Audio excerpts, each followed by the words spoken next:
আমার ফোন নিয়ে এরকম নাম্বার ধরলি কেন তুই? কাকে এরকম ভাই বললি কেন? 10,000 টাকা নিয়ে তোর ছেলে কি রিচার্জ শেষ হয়ে গেলে ফোন করো না, মালিককে ফোন করবো। কি করবে? মালিককে ফোন করো, মালিককে ফোন করো। বলছিলেন रुको जरा सबर करो। হ্যালো, আপনার ছেলেকে যদি ফিরে পেতে চান তাহলে 10 লক্ষ টাকা নিয়ে আমাদের ক্যাজিনো মাঠে চলে আসুন আজকে সন্ধ্যে 6টার মধ্যে। আপনার ছেলে কিন্তু আর ফিরবে না, বডি একদিকে মাথা একদিকে। আলাদা করে দিতে পারে। আপনার ছেলে কিন্তু আর ফিরবে না বলে দিলাম আপনাকে। দাঁড়াও, আমার সাথে দুজন আছে, আমি আর একটা রিক্সাওয়ালা, দুজনে। ওটা এটা ওনার ফোন। দাঁড়াও, মানে কেস খাই দেবে। কিচ্ছু গ্যাস খারাপ। দাঁড়াও দাঁড়াও না, তুমি দাঁড়াও। হ্যাঁ, লোকটা আছে আমার কাছে। তোমাকে ছাড়বো না এখানে। কি হয়েছে? না তোমার ছাড়বো না এখানে। হ্যাঁ, লোকটা আমার কাছে দাঁড়িয়ে আছে। 10 লাখ টাকা, ওনাকেও টাকা দিতে হবে 2 লাখ টাকা মতো। কি হলো? উনিও আমার কাছে আছে।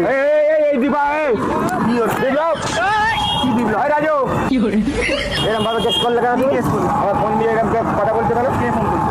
তুমি? হ্যালো, এই 10 লাখ টাকা আপনি তাড়াতাড়ি পাঠিয়ে দিন। এখানে আইতো এরকম কেস করলি কেন? কার সাথে? তুই আমার ফোন নিয়ে এরকম নাম্বার ধরলি কেন? তুই কাকে? এরকম ভাই বললি কেন? 10,000 টাকা নিয়ে তোর ছেলে কি? আর আমার ফোনটাকে তুই এরকম করলি কেন? আমার কেসটা খাবে কে?